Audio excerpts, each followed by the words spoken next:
Face à Épinal, les premiers relégables, les Herbretais, maillot rouge et noir à l'écran, devaient s'imposer pour rompre avec la série de 8 matchs nuls comptabilisés sur 11 journées de championnat. L'entame de match est équilibrée et les Vendéens ont du mal à approcher la cage adverse, malgré quelques belles tentatives, comme sur cette longue passe à destination d'Anthony Schuster, sifflé hors jeu sur cette action.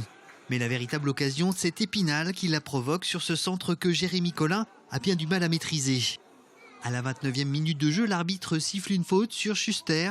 Un coup franc qui sera mis contre son camp par Théo Gazagnès, plus rapide et plus haut qu'Adam Assar. Les Vendéens prennent la tête 1-0 après 30 minutes de jeu, mais tout reste à faire. Et la réponse des Spinaliens ne se fait pas attendre. 5 minutes plus tard, Bobsu, sur ce corner, fait frémir le public de Mazabiel. Un ballon heureusement dégagé par Obno. Avant la pause, Adam Assar fait une belle percée entre les lignes adverses qui finira dans les bras du portier vosgien. La première mi-temps se conclut sur le score de 1-0. De retour des vestiaires, Schuster refait parler de lui avec ce face-à-face qui finit à l'avantage d'Olivier Robin, le gardien vosgien. Un gardien largement sollicité dans cette seconde période. Pourtant, Épinal aura raison des Vendéens. Amoussou perce la défense et frappe. Une frappe reprise par Benhamed qui égalise. Un partout à la 66e minute de jeu, Épinal profite de l'irrégularité vendéenne pour s'offrir une nouvelle occasion. Mais Kevin Obno veille. 4 minutes plus tard, après un beau travail collectif, Adam Assar est accroché au pied par Olivier Robin. Carton rouge pour le capitaine d'Épinal qui quitte le terrain sur le champ. La pénalité est tirée une fois de plus par Schuster qui trompe Malumba, le gardien remplaçant.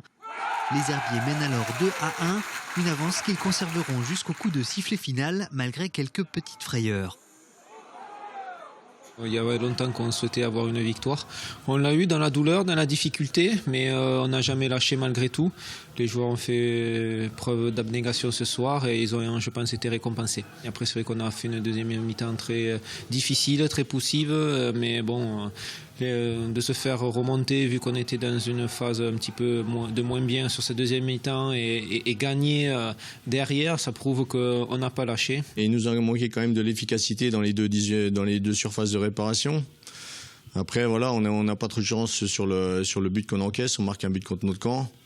Sur un des rares ballons qui était passé dans nos 18 mètres. Donc c'est un peu rageant d'arriver mené au score à la mi-temps. Je pense qu'un nul aurait été plus logique vu la physionomie de la rencontre.